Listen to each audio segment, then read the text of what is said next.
Very good morning, सत श्रीकाल। Indian penal code के रिगार्डिंग आज हम लोग डिस्कस करेंगे wrongful restraint and wrongful confinement. ये काफ़ी इंपॉर्टेंट है हमारा pre point of view as well male point of view. इसको सिर्फ आपको समझना है कि रॉन्गफुल रिस्ट्रेंट है क्या और रॉन्गफुल कन्फाइनमेंट क्या है। अगर कोई भी पर्सन को आप रोक रहे हो कि वो इस डायरेक्शन में ना जाए, इस डायरेक्शन में ना जाए, हम सिर्फ एक डायरेक्शन के लिए रोक रहे हैं, दैट मीन उसके पास पावर है कि वो यहाँ पर से जाकर यहाँ पर पहुँच सकता है। हम सिर्फ इस रोड को यूज करने के लिए मना कर रहे हैं।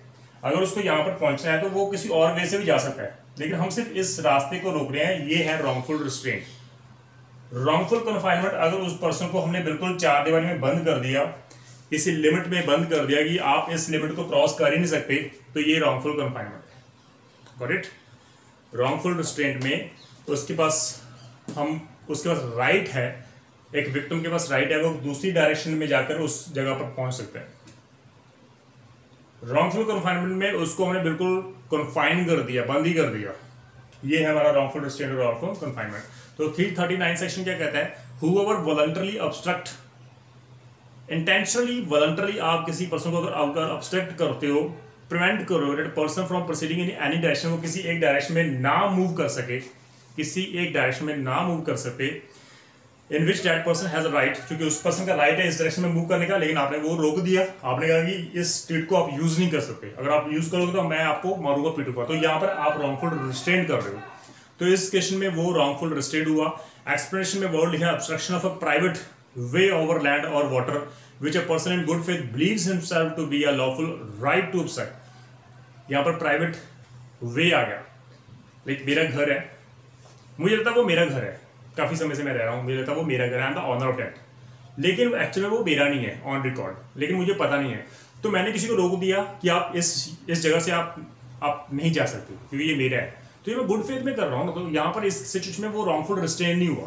बट इलस्ट्रेशन लिखा है, A obstruct a path along which Z has a right to pass, A not believing in good faith. A Z को मना कर रहा है कि आप इस रास्ते से नहीं जा सकते, लेकिन यहाँ पर ए गुड फेथ में बिलीव ही नहीं कर रहा कि वो रास्ता मेरा है।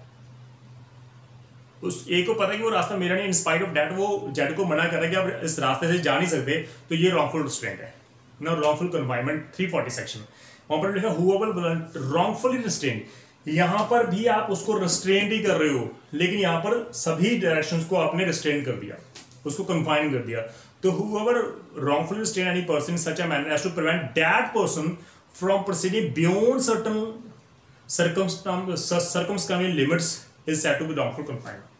अगर मैंने किसी को कमरे में बंद कर दिया तो डेफिनेटली वो कमरे से बाहर जा ही नहीं सकता, तो ये wrongful confinement हो गया। अगर मैंने किसी को घर में बंद कर दिया और बाहर मैंने 3-4 व्यक्ति खड़े कर दिए कि अगर वो बाहर आया तो उसको गोली मार दो, उसको मैंने थ्रेट कर दिया, तो ये wrongful confinement है, क्योंकि वो घर से बाहर नहीं आ सकता। घर में चाहे जितने जहां मर्जी चले जाए, एक कमरे में दूसरे कमरे में चले जाए, उसकी मूवमेंट के लिए मैंने बिल्कुल मना नहीं किया, लेकिन घर से वो बाहर नहीं आ सकता। तो वो एक लिमिट मैंने सेट कर दी, उससे लिमिट से वो बाहर नहीं आ सकता, तो ये रॉन्गफुल कन्फाइनमेंट है। तो पनिशमेंट क्या है रॉन्गफुल रिस्ट्रेंट की? रॉन्गफुल रिस्ट्रेंट की सिर्फ पनिशमेंट 1 मंथ की है और फाइन 500 रुपीज और बोथ हो सकता है, लेकिन रॉन्गफुल कन्फाइनमेंट की सजा जो है वो 1 ईयर्स है और फाइन 1000 और विद बोथ हो सकता है। 343 सेक्शन क्या कह रहा है? अगर मैंने किसी व्यक्ति को रॉन्गफुली कन्फाइन कर दिया 3 से ज्यादा दिन के लिए, तो उसकी सजा 2 साल और फिर फाइन और विद बोथ है। 344 सेक्शन कहता है अगर मैंने किसी को कन्फाइन कर दिया 10 से ज्यादा दिन के लिए, उसकी पनिशमेंट 3 साल और एंड फाइन है। इट एंड फाइन बोर्ड लिखा है।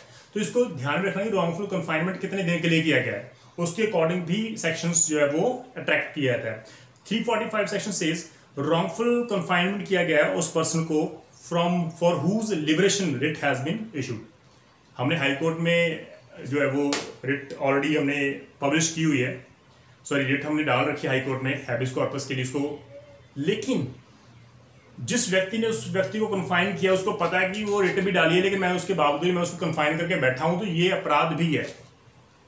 हैबिस कॉर्पस की अगर आप रिट फाइल कर रहे हो हाई कोर्ट में, तो वो किस पर्पस के लिए होती है? इस पर्सन को प्रोड्यूस किया जाए, लेकिन आपको पता है कि जिस पर्सन को प्रोड्यूस करना है हाई कोर्ट में, मैंने उसको कन्फाइन करके रखा हुआ है, तो ये तो बड़ा अपराध हुआ ना। तो इसके लिए उसकी सजा 2 साल इन एडिशन टू इम्प्रिजनमेंट। इस चैप्टर में अगर रॉन्गफुल कन्फाइनमेंट की अगर आपको सजा होगी तो उसके अलावा इन एडिशन 2 साल की और सजा दी जाएगी। ये इंपॉर्टेंट है।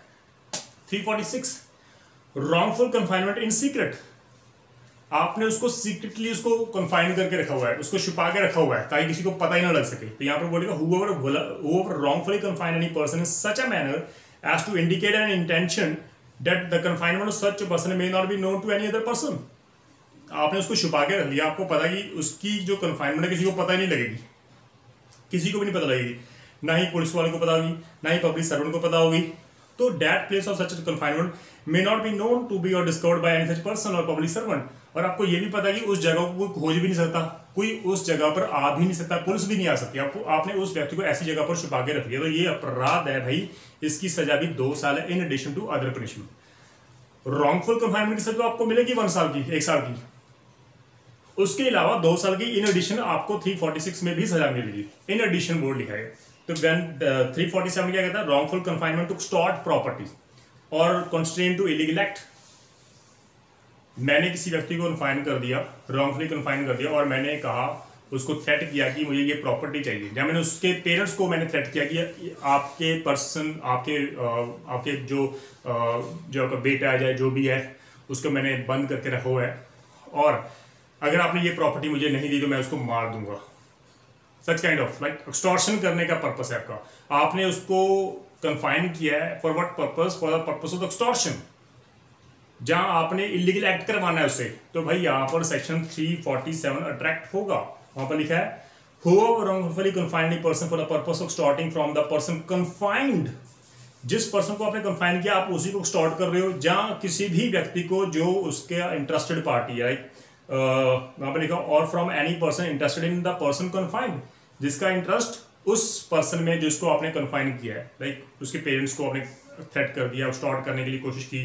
तो ये जहाँ कोई भी पर्सन जिसको आपने आपने उसको कंस्ट्रेंट कर लिया, उसने आपको लगा यहाँ भी ये जो आप इलीगल एक्ट करो, कोई भी पब्लिक सर्वेंट है या कोई भी व्यक्ति है, आपने कहा कि इसको मैं उसको रिलीज कर दूंगा, लेकिन आपको ये इलीगल एक्ट करना होगा, आपको बी को जाके पीटना होगा, उसको इंजरी देनी होगी, तभी मैं इसको रिलीज करूंगा, वरना मैं इसको मार डालूंगा।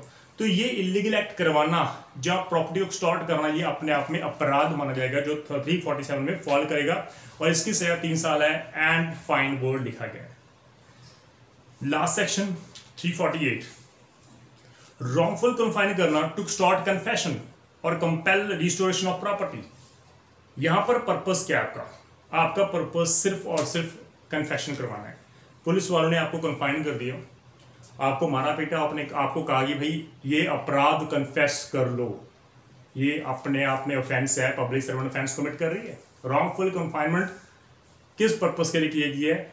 कन्फेशन के लिए, या फिर कन्फेशन, या फिर कंपेल कर रहे हो उसको रिस्टोरेशन ऑफ प्रॉपर्टी। आपको पास ये प्रॉपर्टी है, इसको मुझे दो, इसको रिस्टोर कर दो।